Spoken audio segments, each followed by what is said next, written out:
नमस्कार. मी सौ मेघा अभिजित जोशी.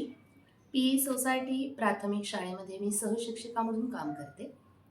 संस्कृती संवर्धन प्रतिष्ठान नैतिक शिक्षण योजना ही योजना यावर्षी पहिल्यांदाच आम्ही आमच्या शाळेमध्ये राबवली आणि त्याबद्दलच 2 शब्द बोलण्यासाठी मी आत्ता तुमच्यासमोर आली आहे. आपली संस्कृती ही आपल्या समाजाची मूळ ओळख असते आणि म्हणूनच ती टिकली पाहिजे, रुजली पाहिजे. तरच आपला समाज जास्त सशक्त बनतो. आपली आदर्श संस्कृती आपल्या पुढच्या पिढीपर्यंत पोहोचवणं हे या उपक्रमाचं फलित आहे. कारण त्या अनुषंगाने एका सशक्त समाजाची बांधणी होऊ शकते असं मला वाटतं. एक शिक्षिका म्हणून हा उपक्रम आपल्या वर्गामध्ये घेत असताना मला खूप छान अनुभव आला. आमचे 4थीचे विद्यार्थी नुसता अभ्यास म्हणून या उपक्रमाकडे न पाहता रामायणाच्या गोष्टी ऐकतानाच त्याच्याबद्दल ते प्रश्न विचारायला लागले, त्याबद्दल चर्चा करायला लागले आणि त्यामुळे त्यांनी सुद्धा वर्षभर हा उपक्रम खूप छान एन्जॉय केला. फक्त 4थीचीच मुलं नाही, तर इयत्ता 1ली ते 4थीच्या विद्यार्थ्यांना रोज परिपाठाच्या वेळी आम्ही यातल्या गोष्टी सांगत होतो, त्यांच्याशी याबद्दल गप्पा मारत होतो.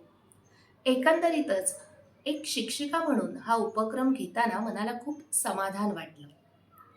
पण त्यासोबतच संस्कृती संवर्धन प्रतिष्ठानने शिक्षकांसाठी जी स्पर्धा आयोजित केली होती, त्या निमित्ताने संतांविषयी सुद्धा माहिती वाचायला मिळाली. आत्तापर्यंत अभ्यासक्रमाशी संबंधित अशीच संतांची माहिती मिळवत होते. परंतु या परीक्षेच्या निमित्ताने बाहेरील अनेक संतांबद्दल माहिती वाचायला मिळाली.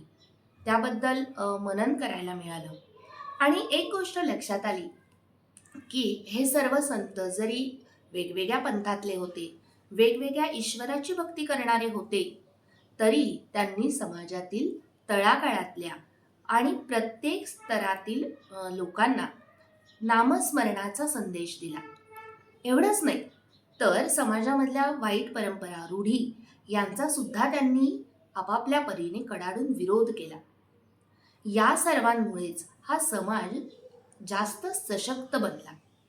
एकूणच हा उपक्रम आपल्या पुढच्या पिढीसाठी खूप उपयोगी ठरणार आहे याची मात्र नक्कीच खात्री वाटते. या उपक्रमाच्या निमित्ताने वेगवेगळ्या मीटिंग झाल्या, सभा झाल्या, कार्यक्रम झाले.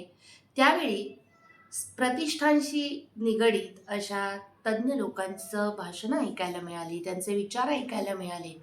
हे सुद्धा माझ्यासाठी खूप महत्त्वाचं वाटतं. एकूणच या सर्व उपक्रमाच्या निमित्ताने संस्कृती संवर्धन प्रतिष्ठानच्या सर्व पदाधिकाऱ्यांचं आणि कार्यकर्त्यांचं मनापासून अभिनंदन आणि सर्वांना मनापासून धन्यवाद.